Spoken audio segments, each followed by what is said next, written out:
If you have been on TikTok the past couple of days, then you may have come across Cake Pop drama.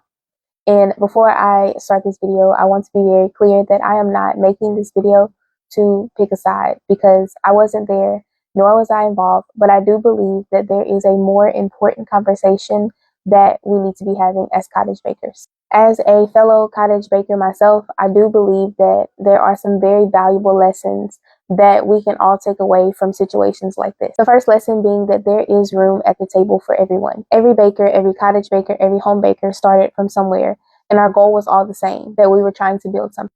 Someone else's success does not take away from my success. Same goes for you. Someone else's success does not take away from your success. There are millions of customers out there, and every baker does bring something different to the table. The second lesson has to do with recipe. This situation raises a unique question that we should all have in our mind, and that is, should bakers even sell recipes? And if they do, what exactly is the customer buying from your recipe? Because let's be real here, most of us are buying the same basic ingredients for our recipe. We are also using the same grocery stores and suppliers. Flour is flour, sugar is sugar, butter is butter. But what makes our product unique to our specific home bakery, our cottage bakery, our bake is our ratios, our technique, and our experience, plus all of the trial and error that it took to get there.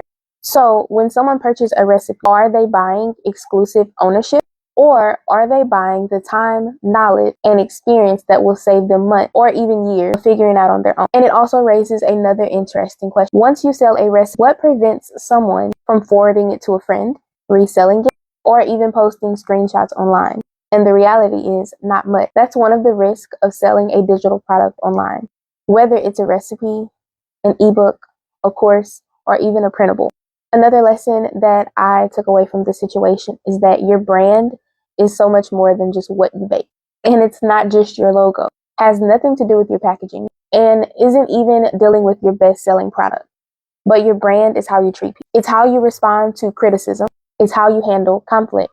It's the words that you choose when your emotions are high. Because every single thing that you post in your business is either going to build trust or slowly chip away that trust. And lastly, probably the most important one is that the internet is forever.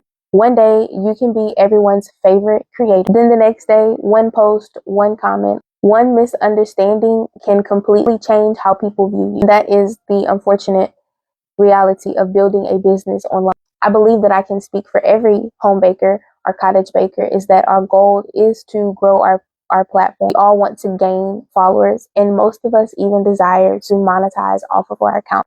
But with that opportunity also comes vulnerability. The larger your audience becomes, the more people will watch, and that's just not dealing with what you bake, but also how you carry yourself. And as a cottage baker, that is so much more important than we realize, because we are our business. Unlike large corporations that have public relations teams or marketing departments, we are the customer service, the social media manager, the baker, the owner, and the face behind the brand. People aren't buying from corporations, but they are buying from us. And honestly, my heart really does go out to both creators and treat makers and business owners in this situation.